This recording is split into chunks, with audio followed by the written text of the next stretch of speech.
Hey guys, so this is a full face cast that I did on my buddy Paul, whereas previously I did a partial face cast, which was just my cheeks. Here, we're going to do his whole face.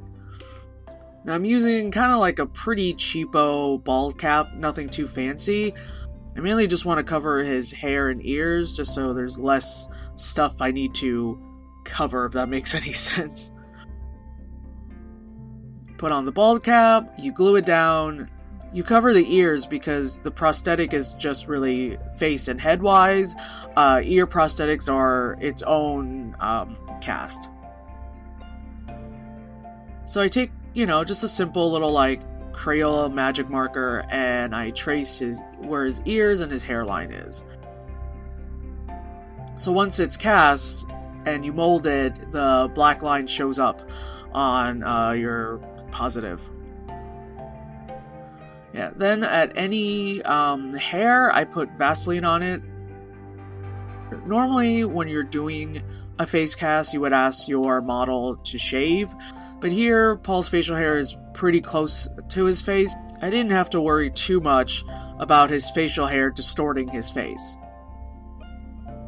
And also, Vaseline on the bald cap itself.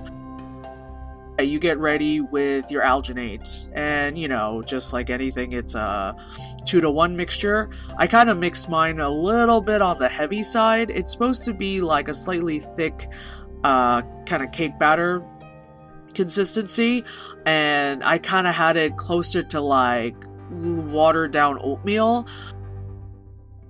Usually when I do cast, I do use warmer water because it sets faster, but since I was doing it on someone else and not myself for once, I decided to kind of go with slightly colder water, and just so I had a lot more time to like work with it.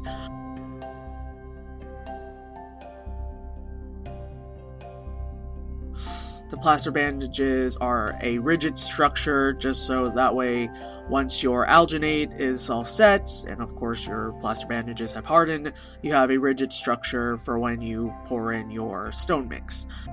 Just pro tip, what I didn't do here, which I probably should have done, which is wear gloves while doing the alginate thing, so I could have quickly taken the gloves off and went straight into the plaster bandages. Since I don't have a team of people doing casts for me, it's just me. Definitely don't do that thing with putting straws in the nose. I really don't know where that came from, because you don't do that, because if you did, then the model's nose is flared, it's not correct. If you have a prosthetic on the nose, it's off, it's too big or too whatever. So yeah, I don't know where the whole putting the straws in the nose thing came from, but don't do that.